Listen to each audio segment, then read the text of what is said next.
Hello guys, panibagong vlog ulit tayo. So ngayon, papakita ko sa inyo kung paano ko ginagawa yung Starlink Tower. So una, ito siya, ginawa ko, pininturahan ko muna siya ito. Nilagyan ko muna siya ng primer.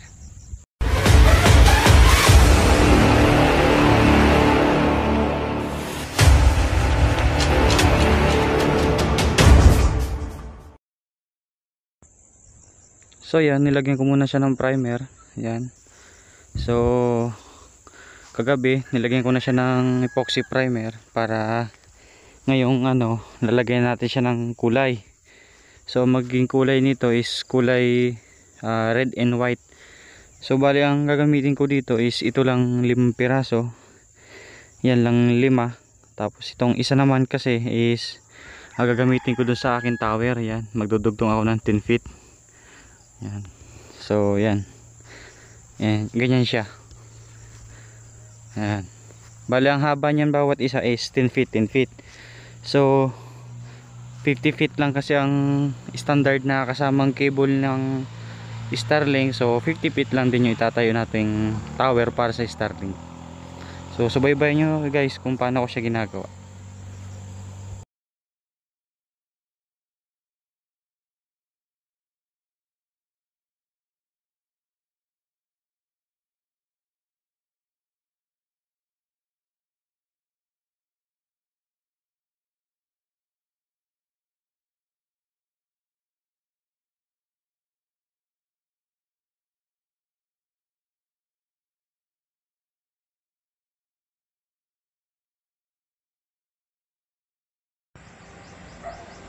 So yun guys, waiting tayo sa pagpatuyo. Katapos lang natin ng pagpintura ng pula tas puti.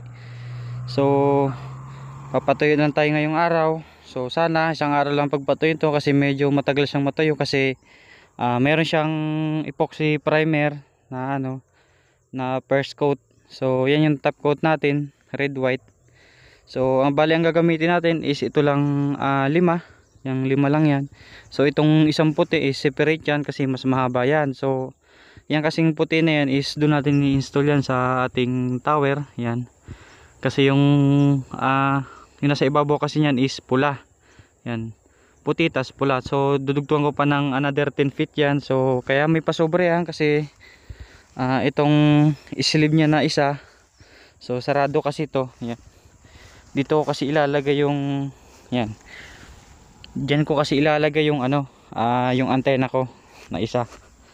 So waiting na lang ako sa pagpatayo. Yan.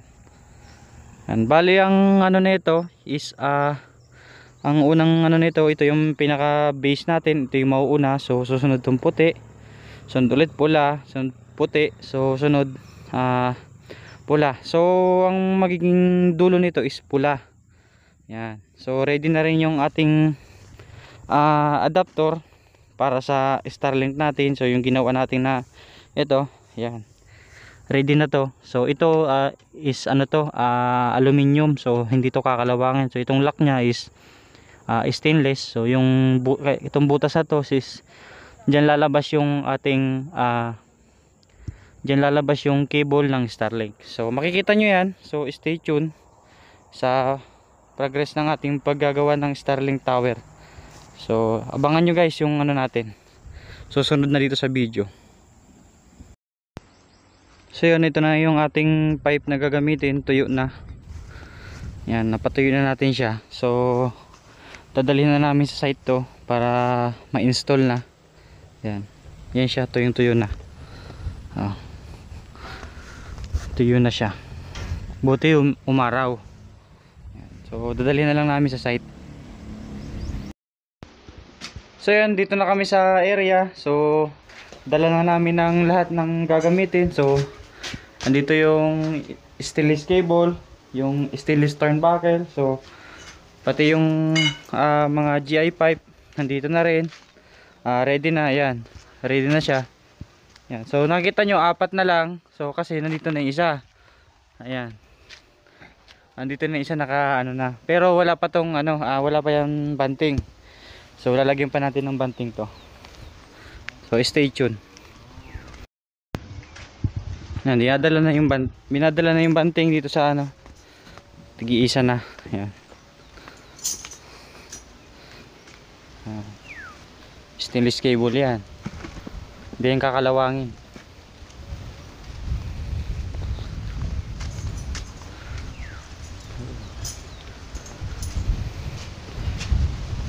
Dun, baba.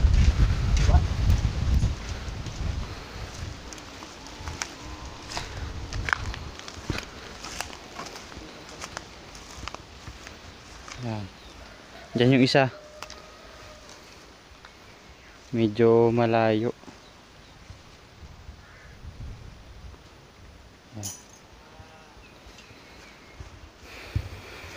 Yan, tuyong-tuyo na.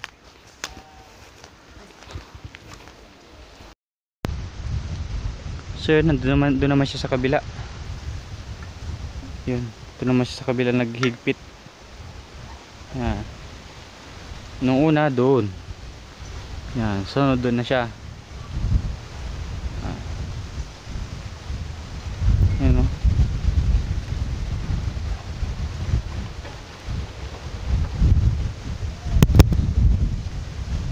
Medyo mainit sa area namin ngayon. Ang gamit natin level bar. Malayo pa oh. Malayo pa oh.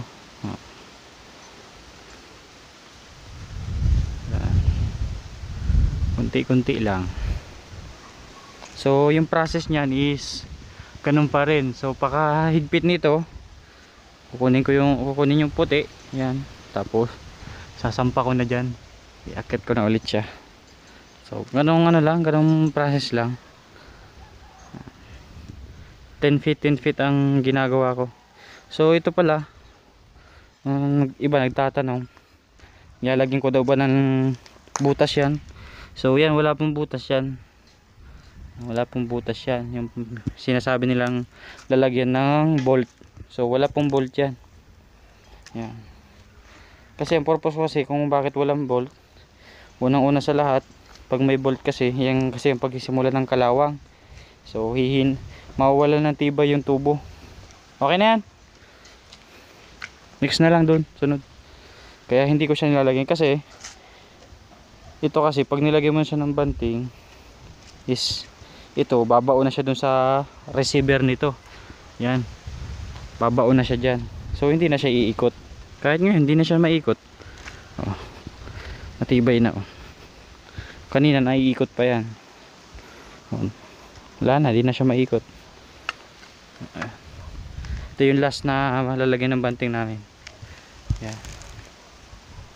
Medyo naka-elevate lang siya kasi sa may medyo bangin kasi nakalagay. Yan.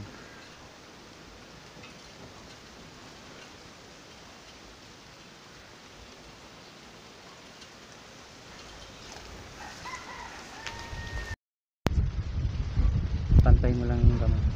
Okay na to.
Huwag mong pindutin.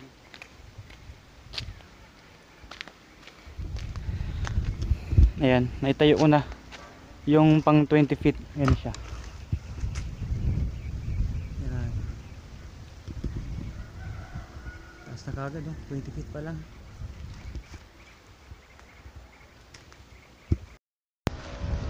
So yun, naghihigpit na ulit sa pang 20 feet. Yan. Lagyan na ulit ng banting. Higpit ulit, yun. Same process lang. Oh, diba? Sunod 30 feet na ulit, sasampa itong kulay pula. Yan, itong isang kulay pula natin. Yan, isunod natin isasampa.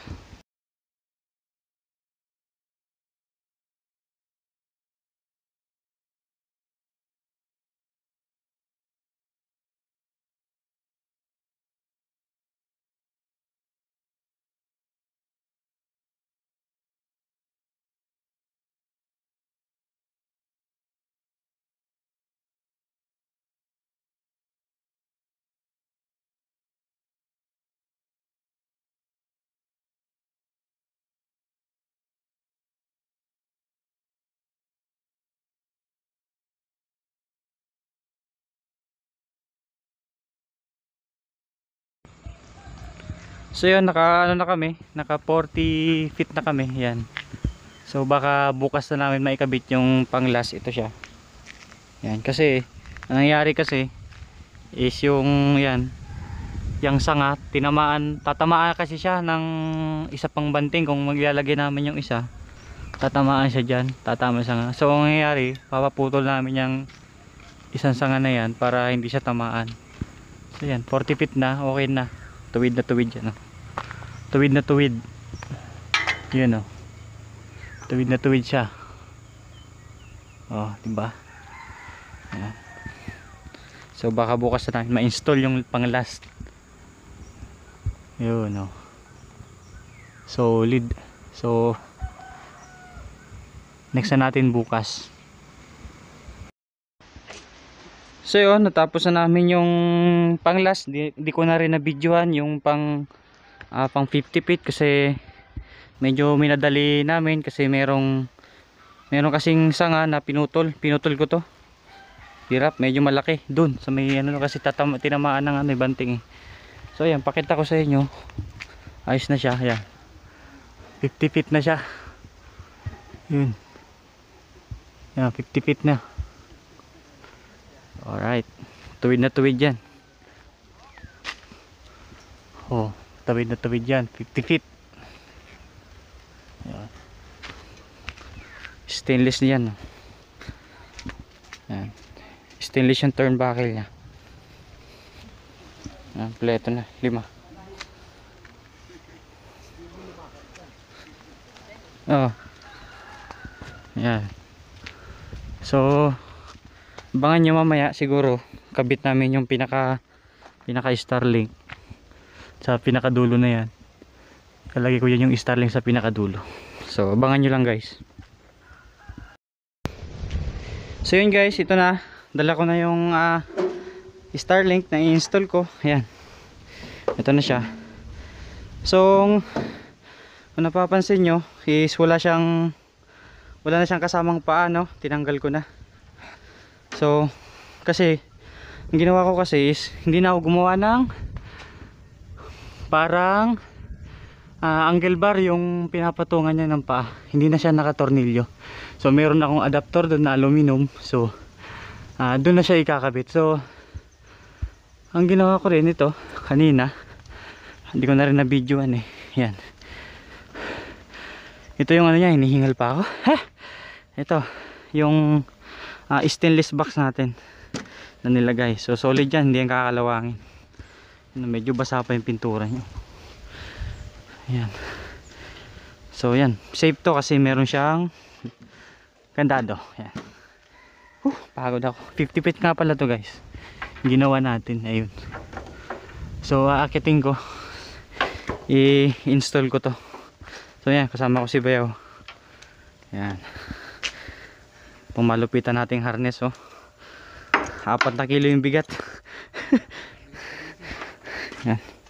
So si Bayaw magbibideo sa atin habang nag-install. So yun, susot ko muna yung aking harness. Ayan, pa-video tayo kay Bayaw. Ito, yung pangmalakasan kong harness. Yan, oh, full body to.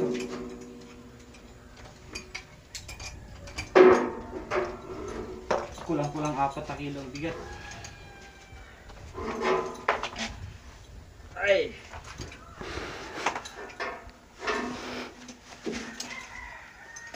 Dapat laging safety. Kasi isa lang ang buhay.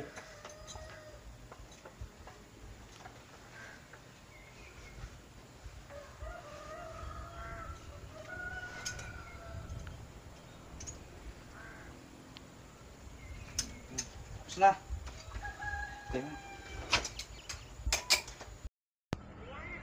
So yun, magpapabideo na lang ako kay Bayaw sa pag-akit ko nitong yan. Yung Starlink natin dun sa tuktok. So yan, pahawa ko na sa kanya yung camera.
na yan.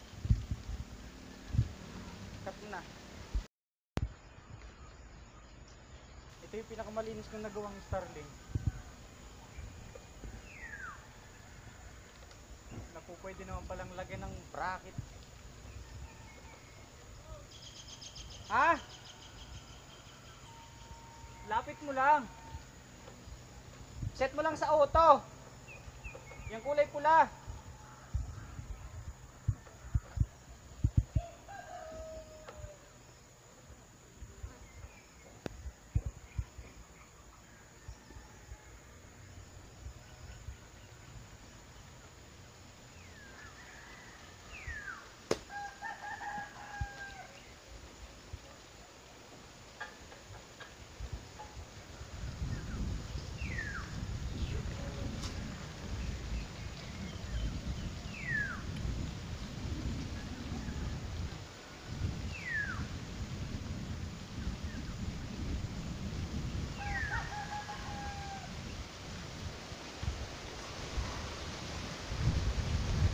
Naiwan ko sa yung ano son?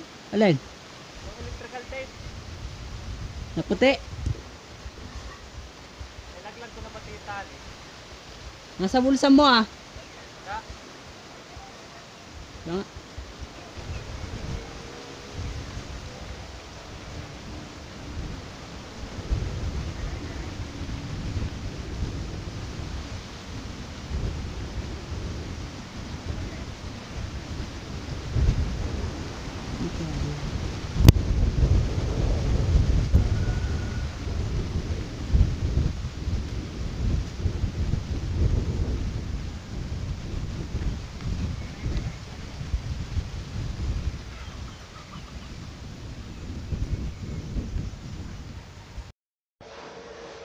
So yun guys, no, natapos na natin yung ating Starlink setup.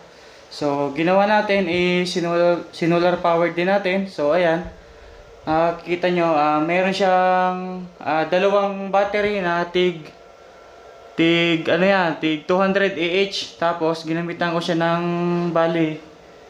ginamitan ko siya ng 1000 watts na inverter. So ang panel ito is sa bubong, dalawa din. So kahit brown out, so meron siyang power. So papakita ko sa inyo kung nasaan nakalagay yung Starlink natin. So yun guys, dito yung ating Starlink na setup. So itong box niya nga pala is stainless to, hindi siya kakalabang. So ayan guys, ito na yung ating full setup. So napapansin nyo is dalawang fiber lang yung nakikita nyong merong laman. So ito kasing isa is abang siya para dun sa isang bahay. Yan, abang siya dun sa isang bahay. So papahuli ko na yan. Yan ang full setup natin. Ayan. Yung pinaka dish ando siya sa taas. Ayan. Ayun, ando siya sa taas. So wala siyang ano guys, wala siyang stand ha. Ayan, malinis yan. Wala siyang stand. Ayan. So sa mga nagtatanong nga pala kung ano yung ginamit natin na turnbuckle, ito siya guys. Ayan. So ito, bali ito, stainless to 304. Ayan, nakikita nyo 304 stainless yan. So ito, kung napapansin nyo, meron siyang seal. Nilagyan ko siyang seal para hindi siya mapaglaruan. So makikita ko kung inikot siya or hindi. Yan. Kasi once matanggal to, ibig sabihin may gumalaw, may umikot. So ayun ang natin. So sa pundasyon naman natin is ano yan, bale 1 metro kwadrado, tapos 1.5 metro yung lalim ng foundation yan. So solid yung buhos niyan. Ayan guys, oh, stainless yan. Stainless cable yan. Ayan, so salamat guys sa panonood sa ating full video setup nitong Starlink. So sana more setup pa tayo ng Starlink ng ganito. So kaya nga pala guys, nandiyan yan sa taas ay gawa niyang puno. Yan, may nyug. Yan, so advance na tayo. Yan, may mga niyog sa kasi sa paligid. So sa mga nagtataka kung bakit ko nilagay sa tower. Ayan. So para zero obstruction yung setup natin. Ayan. So yun guys, salamat sa panonood. Kung hindi ka pa nakasubscribe sa aking YouTube channel, so please subscribe. Ayan. Thank you guys.